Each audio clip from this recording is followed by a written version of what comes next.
Ата-бабаларымыздан бізге дейін кіріп келген дәстүрлер жүда көп. Олардан бірі жаңа туылған сәбиді 40 күн бойы тұзды суға салу дәстүрі. Бұл дәстүр қалай пайда болған? Неліктен сәбиді тұзды суға салатын болған? Сәлем достар, мен сіздерге 40 күн бойы тұзды суға салу дәстүрі қалай пайда болғанлығы жайлы айтатын боламын. Ерте заманларда Аюб алейхиссалам пайғамбарымыз жасаған заманларда періштелер Аюб пайғамбарымызды арқасынша мақтап жүреді екен. Бұл әңгімені естіген шайтан Аллах Тағаланың жанына барыпты. Шайтан Аллах Тағаламызға барып, періштелеріңіз Аюб пайғамбарды мақтап жатыр. Бұл сабырлы, күшлі, ақыллы деп жатыр. Аюб құлыңыз 4 құбыласы түгел болса, жегені алдында, жемегені артында болса, бала шағалы түгел болса, уайым қайғысы жоқ болса, егерде шынымен де басына уайым қайғы толғанда, сені еске алуға ұмтылар еді депті.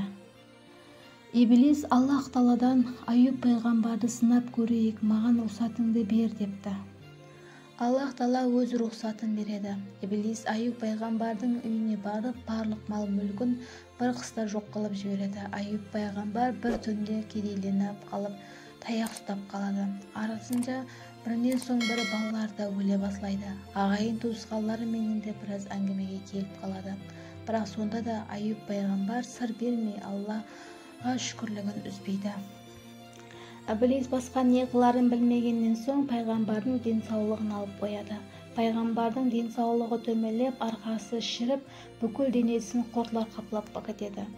Аюб пайғамбар денсаулығы себеплі өлі менен тірінің арасында қалады. Сонда да пайғамбар Аллаға шүкірлігін, зікірін айтып тұра береді. Иблис оның иманын ұрлай алмағанлығын ақыры жеңіледі. Алла Тағаламыз пайғамбар атамыздың сабырлы, күшлі, зікіріне риза болып, жерден шипалы бұлақ шығарады. Пайғамбар атамыз Алланың жіберген шипалы суына 40 күн бойы шомылады, һәм денсаулығы өзіне қайтып, аман қалады.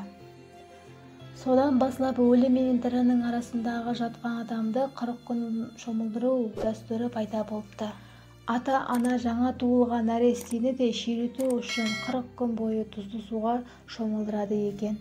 Шомылдырудың мақсаты Аюб пайғамбарымыз атамыз сияқты сабырлы, күшлі, өмір жолында тұс берген барлық қиыншылықтарға мойынбай күшлі адам болып өссін деген мақсатте ырым есабында 40 күн бойы тұзды суға салу дәстүрі бізге дейін жетіп келген екен. 40 күн тұзды суға салып шомылдыру дәстүрі осыдан Аюб пайғамбарымыздың қалған екен. Заманластар, осымен видеомыз өз жұмағына жетті. Сіздерге пайдалы ақпарат жеткізе алдым деген үміттемін. Сіздер менен бірге болған канал жүргізушісі Злиха Сабырбаева болды. Берген мағлұматларым пайда болған болса, каналыма тіркеліп, лайк басып кетіңіздер. Мені қолып қуатлап кетесіздер деген үміттемін. Қарақалпақ тіліндегі барша мағлұматларды осы каналдан табуыңызға болады.